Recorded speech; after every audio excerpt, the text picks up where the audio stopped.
What's up, guys? My name's Cody Mayton, aka LC, aka Chef Boy LC. This video is gonna let y'all know why they call me Chef Boy LC. Y'all are getting ready to find out. So I'm doing this video because I'm a big advocate for people, getting out of addiction and stuff like that. And I just wanted to make this video because I know there's a lot of people out there that are going through tough times, and sometimes they need to see somebody that's gotten through it. You know what I mean? And like, I'm here to help anybody. If y'all are dealing with anything, just holler at me, man. Like, I'm here, dude. Like, I ain't gonna deny y'all. I'll help you out any best way I can. You know what I mean? But my story begins back when I was 3, I would say. So my dad, he's neck deep in addiction right now as we speak, and he's been in addiction my whole life. So, and a lot of this video is gonna have him in it, not him physically in it, but me talking about him. And when I was 3 years old, these are a couple of events in my life that kind of solidified me wanting to get high, and why I got high. There's a couple other things too that I'll mention as well, but when I was 3 years old back in '96, I got hit by the first truck. Okay, and me wanting to be like my dad. My dad was mowing the yard. He got done mowing the front yard and moved to the back. So back in the '90s, you had a lot of toys. You didn't have these phones or whatever to keep you occupied or whatever. You went out and actually did shit. Okay, like, I was out all the fucking time. I even at a young age, I was out all the time. I wasn't one of these sheltered ass kids. But when I was 3, and my dad was mowing the yard, I grabbed my little plastic lawnmower, and I was going to the front yard after he mowed it because he was going to mow the back, and I didn't make it to the front yard. I got hit by a truck before I even got there. I was at the beginning of the driveway, and my neighbor, which was one of my dad's best friends at the time, he's not anymore because dude's a chomo, and we don't fucking like them kind of people. Fuck chomos. I hate them. And he was I think he was gonna go sell some drugs for my dad or something because the dude was a fiend. My dad wasn't a fiend at that point, but my babysitter was, so he would do anything and everything for my dad to get dope from my dad. And he wasn't pulling in to the driveway. He was backing into the driveway, and next thing you know, I got hit with the back bumper in the side of my face. I was bleeding, lost consciousness, and all that. I woke up with stitches in it raw right here, and that was the first time I got hit by the truck. The second time was not even a year later. It was when it was 4th of July in '97, and it was raining. Everybody we couldn't light off fireworks, so my parents and my family's parents or whatever said, well, hey, let's just play musical chairs. My mom wasn't around. She was at a wedding, so my dad was in charge of me and my brother. Well, he wasn't paying attention. He was probably doing drugs in the house and didn't know anything happened to me until after it happened. So my ass didn't want to play musical chairs. I didn't want to play that dumbass shit. I never liked that game, never will. So me and my cousin Eric Bradley, we get on some big wheels. You know what I mean? Big wheels were big in the '90s. I know that much. And my cousin eventually left. And next thing you know, I'm on the ground. Broke all my ribs on my left side. I collapsed both my lungs fully. And then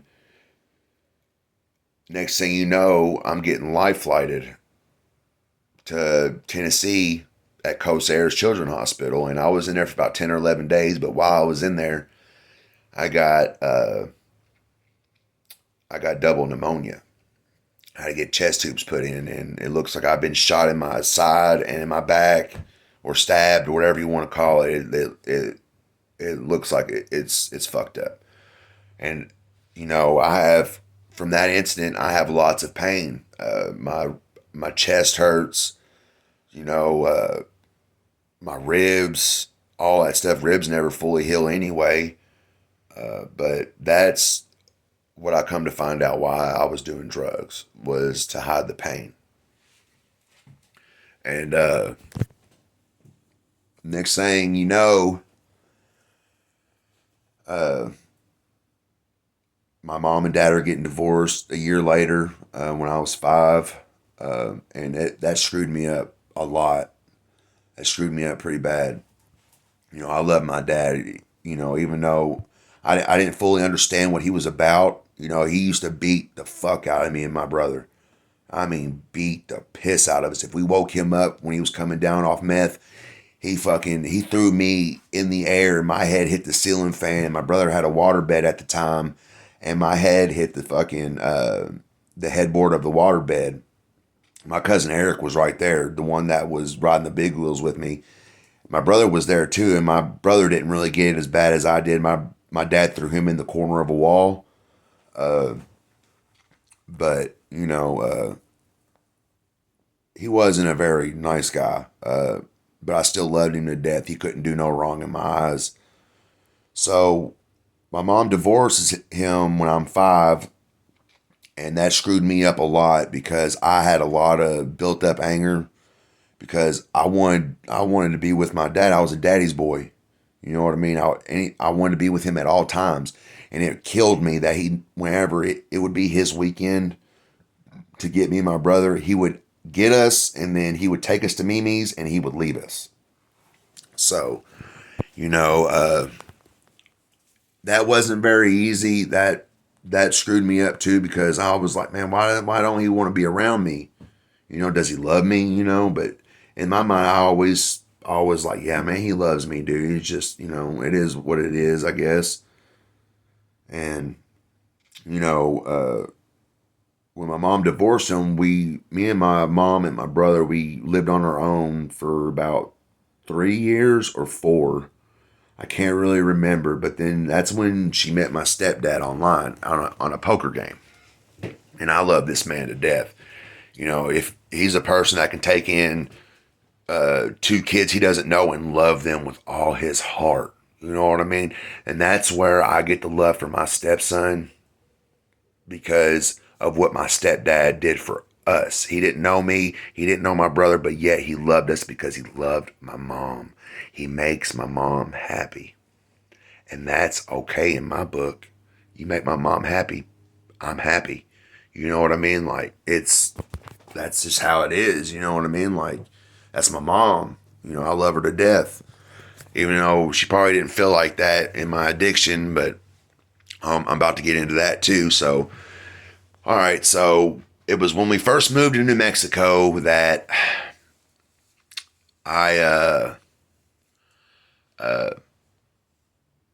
it was when I first moved to New Mexico that I was hanging out with my brother, and I told my brother, hey, man, maybe not exactly like this, but I was like, man, I want to be like Dad. And he's like, what, a felon?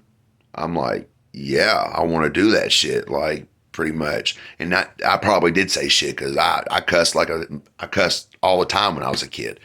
You know what I mean? Like, that's just what I did. I wasn't the best kid, but I was a pretty good kid. You know what I mean? Like, I wish I could have been a kid longer, if anything. But my stepdad overheard me say that to my brother, and it killed him.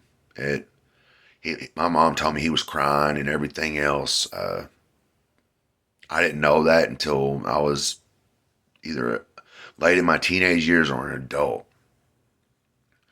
And knowing that kind of broke my heart, man, because nobody should hear a kid say that they want to be a felon. No, nobody should hear a kid say that. But I did. So When I got in my teenage years, see, I was born in Kentucky, Owensboro, Kentucky, but I don't say I'm from here. I say I'm from New Mexico because that's that's where I'm from. Like I don't like Owensboro, Kentucky. This place is full of nothing but stupid ass people, all on drugs. Like there's nothing good about this town. It's easier to get in trouble than it is to have a good time not getting in trouble. So when I was a teenager in New Mexico, I I smoked my first cigarette when I was about 9. And then, that's back when I had a conscience. Then I told on myself to my mom. I was like, Mom, look, I can't take this anymore. I feel guilty. I smoked a cigarette. I haven't smoked one since, but I just wanted to let you know that's what I did. And I think that was the last of my innocence, I want to say, because I don't feel like I had innocence long after that. Uh, so when I became a teenager, I would come to Owensboro, Kentucky from New Mexico to visit over the summer to be with my dad, my grandparents, because I didn't have no family in New Mexico. It was me, my mom, and my brother. That's the only blood relatives I had there. And we came to visit my dad. Oh, Simba, watch out, bud. We came to visit my dad, and you know, it was me, my brother, my cousin, and my dad. They were out there smoking, pot and stuff like that. And the first thing I did on that day was smoke a cigarette. It was a Marlboro Light 100. And then after that, I smoked my first joint. First time smoking pot ever. And that's where it really all began. Then I went back to New Mexico and continued my activities. My bad activities. I say bad because it wasn't legal then. I was smoking more cigarettes. I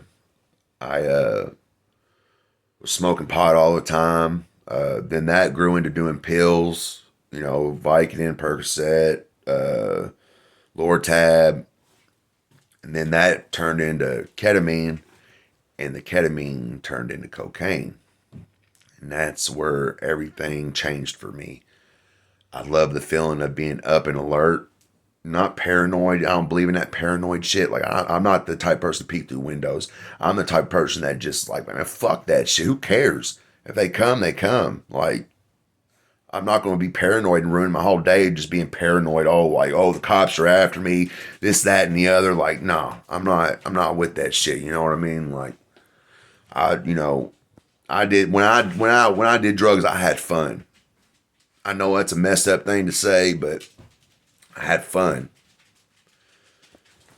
That was until I got later on. I'll explain later on. When I stopped having fun on drugs. But at first it started out. When I moved back to Kentucky when I was 17.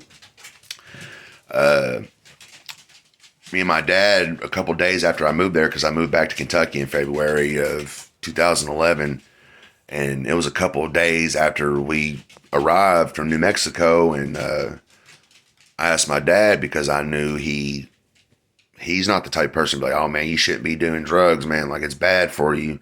Like, you shouldn't be doing that. I knew he wouldn't do that because I knew he was on drugs.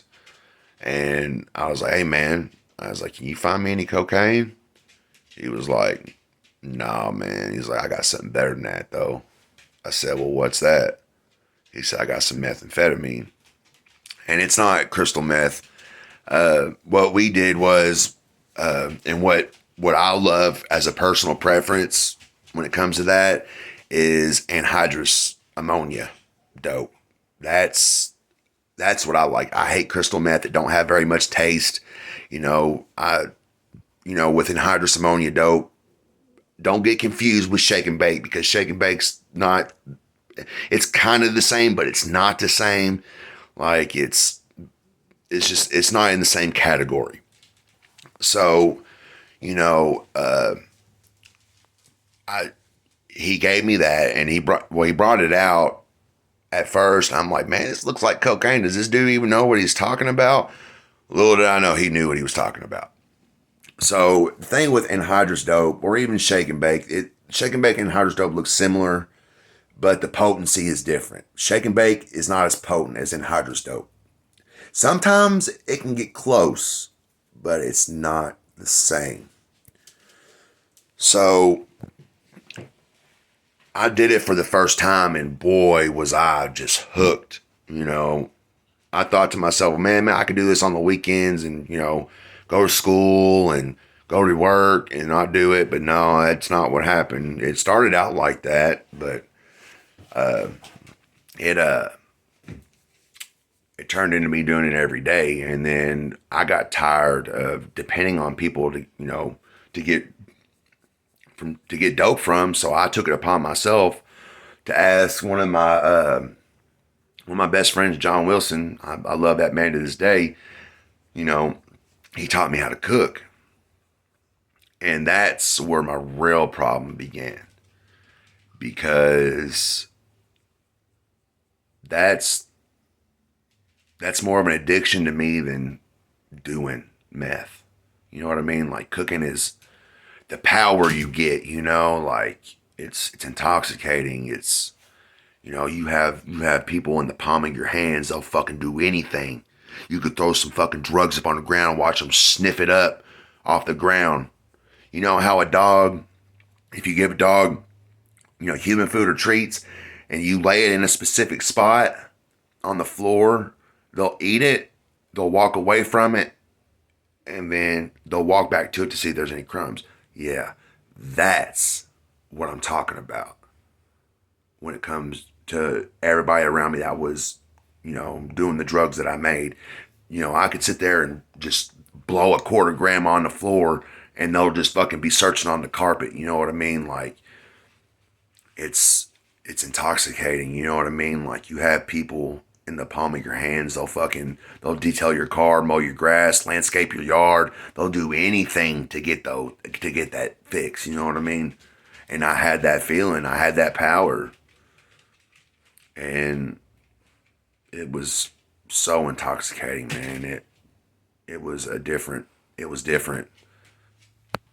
So, but getting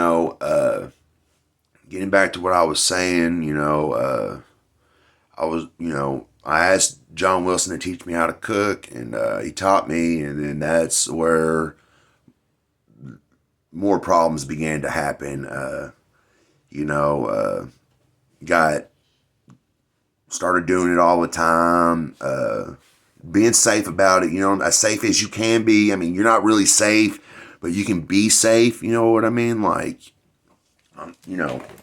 that kind of safe kind of shit, you know what I mean? Like, that's how I was. I did everything and I did it as good as I possibly could. I wanted to make it better at all times, and I did. I was really good at it. And it's a shame that I was good at it because, man, I've ruined a lot of people's lives myself. Not only did I ruin my life, or I ruined my beginning adult years of my life doing this shit. I'm 30. I'm turning 32 next week. You know what I mean? Like, and I'm barely doing anything in my life. I'm over here on YouTube talking about addiction and all that stuff because, man, maybe some people need to hear this. So, after years of cooking, you know what I mean? Like, that's all I did was cook, smoke, cook, and smoke. You know what I mean? It's an everyday thing. Every day. So, eventually, I was all right. You know what I mean? And then next thing you know, I ain't got all the materials to put a batch together, and I was low on money, didn't have no food. At this point, I'm with my wife, who wasn't my wife at the time, and I'm with my stepson. This is probably back in like 2015 and after, and I just got really into it, and then I didn't have the materials or the money. So what I do? I broke into a social worker's house and stole all of her shit. That's the event that changed my life forever. And it's a bittersweet moment. It's really bittersweet. Um, so the bitterness of it is, you know, just I wasn't okay with stealing people's shit. I never broke in nobody's house. I ain't never done nothing like that. Like this was completely new to me. And, you know, it was on Memorial Day weekend. She was gone. And see, the thing with breaking in somebody's house, if they're home or you cause bodily harm, it's burglary first degree. That's when they're in the house and you cause bodily harm to them. Well, she was gone on Memorial Day weekend. I broke into her house, so I got charged with second degree burglary. And the reason why they caught me was because I wore sunglasses all the time. You know what I'm saying? I want people to see my eyes. You know what I mean? Like, my eyes are blue. And whenever you have blue eyes and you get high, especially on methamphetamine, everybody knows. Everybody knows. It's not like I have brown eyes where, it kind of, my pupil kind of blends in with the brown. You know what I mean? Like most of my friends. No, not me. You see them. You know what I mean? They're dinner plates. And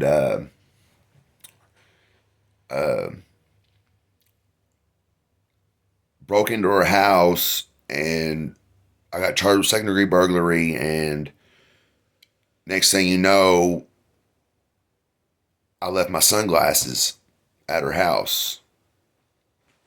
And when I wasn't wearing my sunglasses, if I had them, it was, I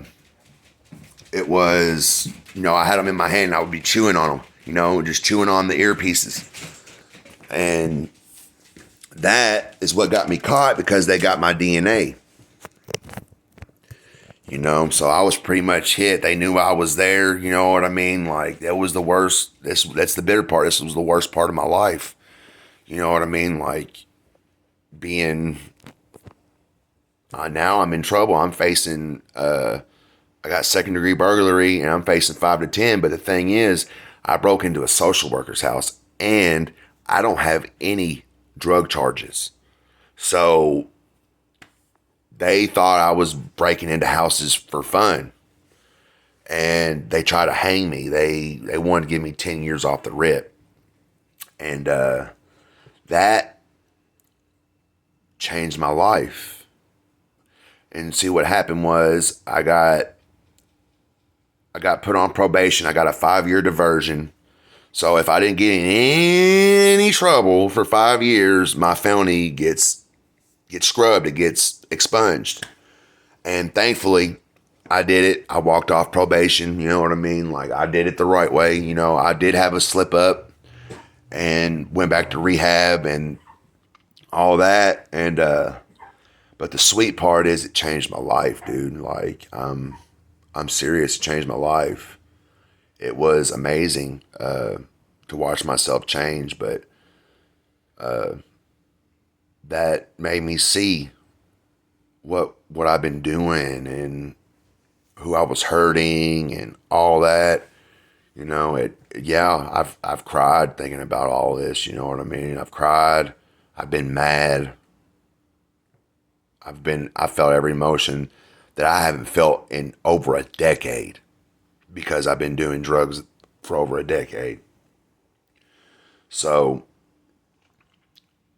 it finally got me to see like, hey man, like I'm getting ready to lose everything. Like, and I was the type of person before then, I'd be like, man, I don't give a fuck who I lose. You know what I mean? Like, I don't care. Like, I know at the end of the day, I'm still going to be me and I'm all right with that. But little did I know I wasn't all right with that. I was not all right with that, man. I went to a good rehab. It was a dual program. It was mental health and substance abuse. It was faith based.